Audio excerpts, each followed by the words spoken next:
বৈষ্ণব কৃপা। রাধে রাধে। বৈষ্ণব কৃপা কি? বৈষ্ণব কৃপা আমার বৈষ্ণব জানতে,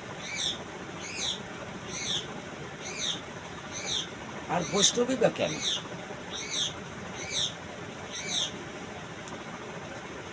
আমাদের পরম্পরা গুরু হচ্ছেন শিক্ষা মন্ত্র দান করে গেছেন, দীক্ষা মন্ত্র, রাধে রাধে, দীক্ষা মন্ত্র দান করে গেছেন পরম্পরা।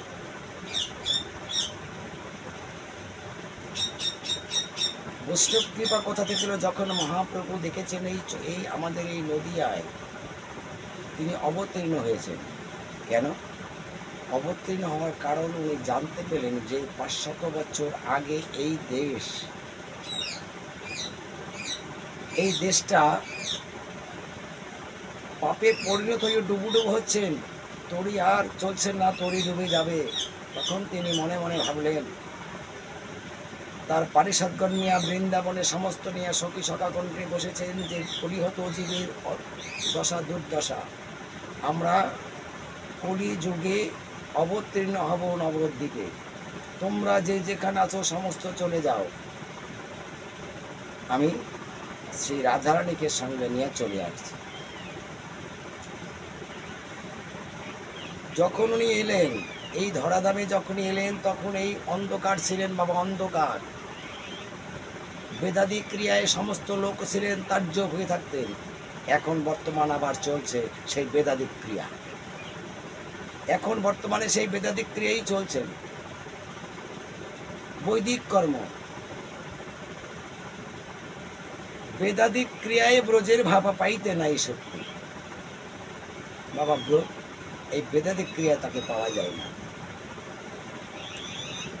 ভগবান আবার এও বলেছিলেন, নারদমণি একদিন জিজ্ঞাসা করেছেন, প্রভু আপনি কখন কোথায় থাকেন?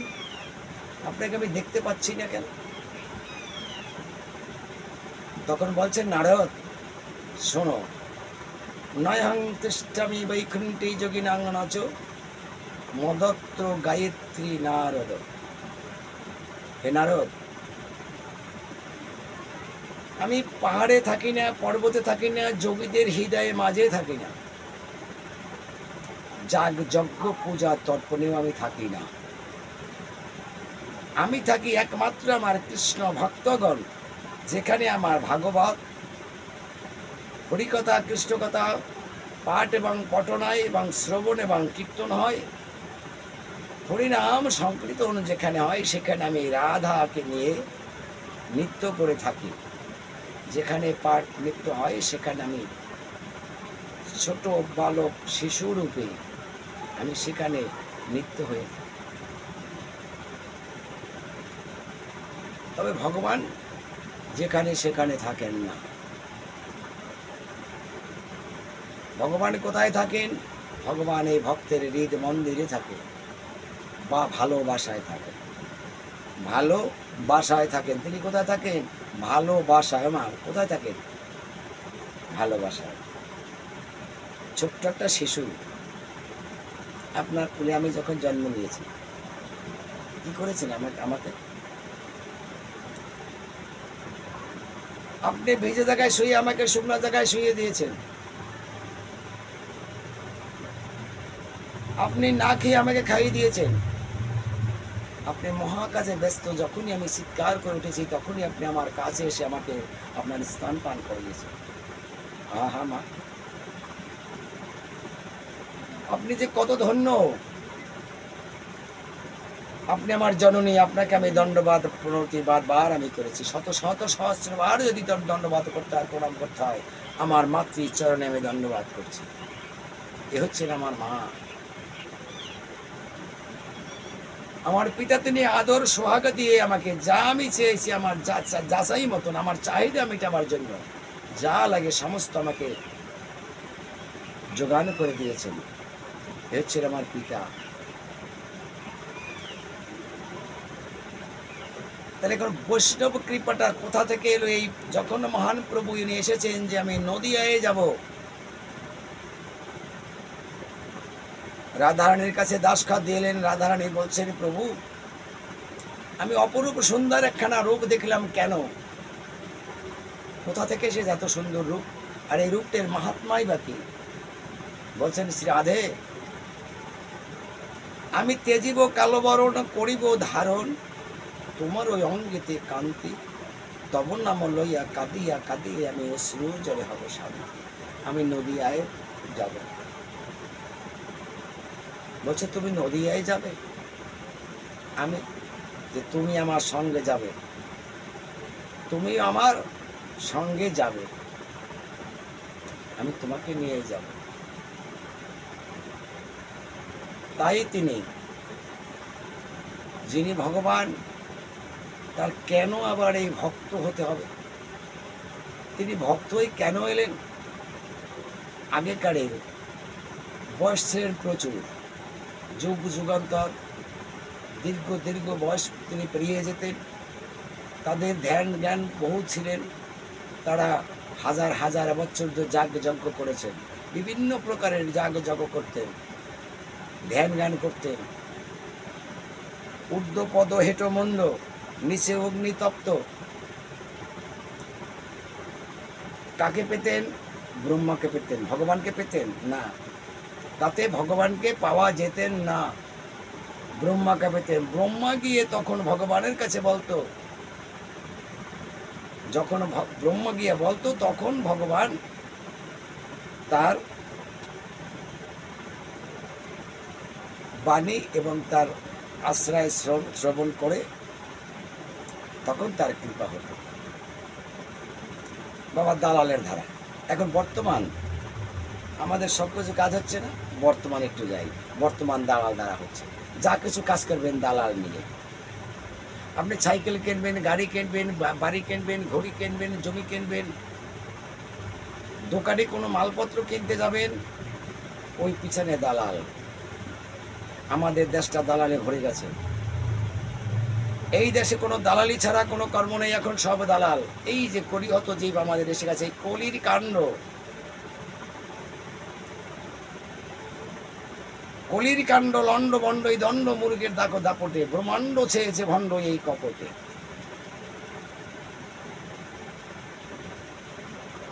বর্তমান এখন এই ঘোর কলি, কলিকাল এসে গেছেন, এই কলিতেই এটাই হচ্ছে।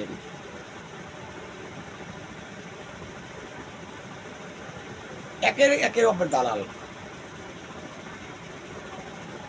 সব জায়গাতে দালাল। দেখবেন আমাদের যেখানে অর্থ আছে সেখানে আমরা ডুবে যাচ্ছি, যেখানেই অর্থ আছে অর্থের কাছে ডুবে যাচ্ছি। প্রত্যেকটা ঘরে ঘরে মায়েরা, বাবারা এই অর্থর পিছনে যাচ্ছি। পিছনেটা আমি হিসাব করছি না, আমি পিছনে কোথায় আছি, আমি কোথায় যাব। আমাদের এই সনাতনী ধর্ম, আমি কি ধর্মকে রক্ষা করতে পারছি না? তাই প্রভু দেখে উনি মনে মনে চিন্তা করলেন, আমি ভক্ত সেজে যাব, অর্থাৎ কলিযুগ আমি ধন্য করব। কলিযুগ আমি ধন্য করব কি দিয়ে? শুধু নাম আর প্রেম। এই নাম আর প্রেম দিয়ে আমি কলিযুগকে ধন্য করে নেব। নাম কি? হরে কৃষ্ণ কৃষ্ণ কৃষ্ণ হরে হরে, হরে রাম রাম রাম হরে হরে। প্রেম আলিঙ্গন দিয়ে আমি ভক্তকে যেছে আমি প্রত্যেক দ্বারে দ্বারে আমি নাম পৌঁছে দেব। বাবা দ্বার কোথায়? কোনো বাড়িতে এসে আমার দরজার সামনে দাঁড়িয়ে এই দ্বার, এটা কিন্তু নয়, এটা নয়। তবে কোনটা? দ্বার কোথায়? আমার এই কর্ণদ্বার। এই কর্ণদ্বারে গুরুর ওই জিহুব্ব হচ্ছেন লিঙ্গ, কর্ণদান হচ্ছেন আমার জনি। এই জনি আর লিঙ্গেতে ভেদ করে আমার এই হৃদয়ের মাঝে প্রবেশ করে দিয়েছেন সেই বৈষ্ণবকে শ্রীমান মহান প্রভু। গুরু রূপে কৃষ্ণ কৃপা করে ভগবান। রূপটা হচ্ছেন কার? গুরু। কৃপা ভগবান। বাবা ভগবান আপনারা কেউ দেখেছেন? ভগবানকে কেউ দেখেছেন? যদি বলেন হ্যাঁ দেখেছি, মিথ্যা কথা, মিথ্যা কথা, নিজের গর্বিত কথা। মানে এই এখন দালালের দেশ পড়ে গেছে না? এই বিভিন্ন অসৎ অকর্মের ভিতরে বলছেন। একজনকে জিজ্ঞেস করবেন, বাবা তুমি কি ভগবানকে দেখেছো? ভগবান বলছে, হ্যাঁ হ্যাঁ হ্যাঁ বাবা, আমি ভগবানকে দেখেছি তো। ভগবান আমাকে দেখা দিয়েছে, জানো তুমি, আমাকে ভগবান দেখা দিয়েছে, আমি বাস্তব দেখেছি। মানে জোর দিয়ে বলছেন, আমি বাস্তব দেখেছি। মিথ্যা কথা, তুমি ভগবানকে দেখো। ভগবানকে যদি দেখায় একমাত্র শ্রী গুরু কৃপা যদি হয় তবে ভগবানকে দেখা যায়, নচেত দেখা যাবে না। শ্রী গুরু কৃপা করে দেখান যাবে। একই বীজে পঞ্চমূর্তি দেখাই যেই জন্য গুরুকে শ্রী গুরু ভাবি তাহারই কারণ। উনি যদি দেখায় এই পঞ্চ বীজের ভিতরে মূর্তি, তবে মূর্তি দর্শন হয়, না হয় দর্শন হয় না। একমাত্র গুরুতে দেখাতে পারে। এই বৈষ্ণব নবদ্বীপে উনি কি নিয়ে এসেছেন? প্রেম কোথায় পাবো? প্রেম কোথায় আছে? প্রেম কি জিনিস? আমার প্রেমটা বুঝতে হবে। নাম আর প্রেম দিয়ে তিনি কোনো অস্ত্র ধরবেন না, বিনা অস্ত্রের নাম প্রেম দিয়ে কলিজীবকে ধন্য করে নেবেন। সত্য, ত্রেতা, দাপার, কলি, বাবা চারটে যুগ। সত্য খুব সুন্দর উত্তম, ত্রেতাও উত্তম, দাপার যুগ উত্তম। উত্তম যদি হয়ে থাকে তাহলে বাবা কলি যুগ, কলি অর্থাৎ কাল। এই কাল যুগকে কেন প্রভু ধন্য করে দিলেন? কিভাবে তার ধন্য হলেন? কে করলেন? বৈষ্ণব। বৈষ্ণবকে শ্রীমান মহান প্রভু শ্রীকৃষ্ণ চৈতন্য মহাপ্রভু, নিমাই শ্রী গৌরাঙ্গ মহাপ্রভু আর শ্রীকৃষ্ণ চৈতন্য মহাপ্রভু। ওনার নাম এতগুলা কেন হলো? কারণ কি? এই বৈষ্ণবের নাম কেন এত হলো? উনি নিম্ব গাছের তলায় যখন তার জন্মগ্রহণ করেছিলেন, তার জন্য নাম রেখেছেন নিমাই। তার গলে ছিলেন নিমের মালা, তার নিম গাছের জন্ম। গৌরহরি কেন হয়েছেন? যেদিন শ্রীমান মহানপ্রভু যেদিন লীলাচলে চলে গেছেন, সন্ন্যাস ধর্ম গ্রহণ করে তিনি অদ্বৈত প্রভুতে গিয়েছিলেন। অদ্বৈত প্রভুর বাড়িতে বসে বলেছিলেন যে আমার মাকে আসতে বলো, কিন্তু বিষ্ণুপ্রিয়া যেন আসে না, বিষ্ণুপ্রিয়া যেন আসে না। তখন বিষ্ণুপ্রিয়া বলেছিলেন, আমার নিমের দরকার নেই, আমি সেই মহাপ্রভুকে আমি দেখতে চাই না, আমি দেখতে চাই আমার গৌরহরিকে। যদি আমার গৌরহরি থাকে, আমার নিমের দরকার নেই। ওখান থেকে বলেছিলেন, তোমরা ভজ গৌরাঙ্গ, কহ গৌরাঙ্গ, লহ শ্রী গৌরাঙ্গের নাম রে। ভজ গৌরাঙ্গ, কহ গৌরাঙ্গ, লহ শ্রী গৌরাঙ্গের নাম রে। যে জনে গৌরাঙ্গ ভজে, সে হয় আমার প্রাণ রে।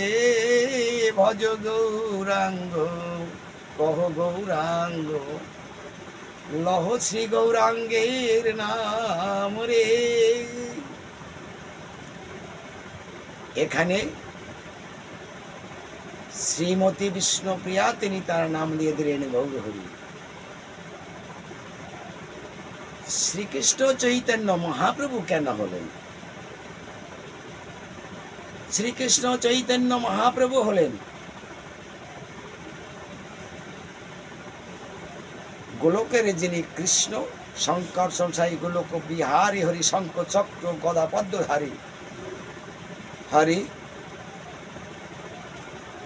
নব দাপার যুগে তিনি এসেছেন বংশীধারী। সেই শ্রীকৃষ্ণ চৈতন্য কেন হলেন? তার চেতন শক্তি নিয়ে এলেন। কি চেতন শক্তি নিয়েছেন?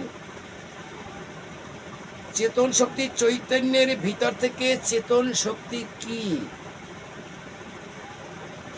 চেতন শক্তি হচ্ছেন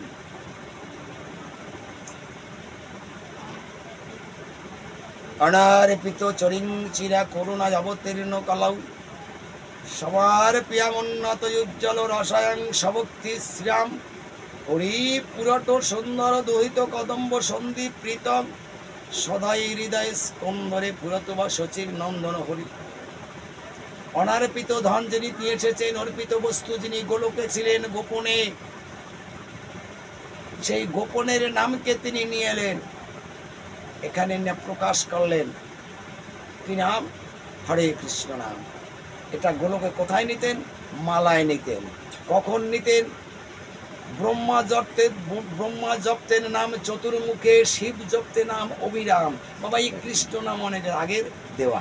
রাধে রাধে।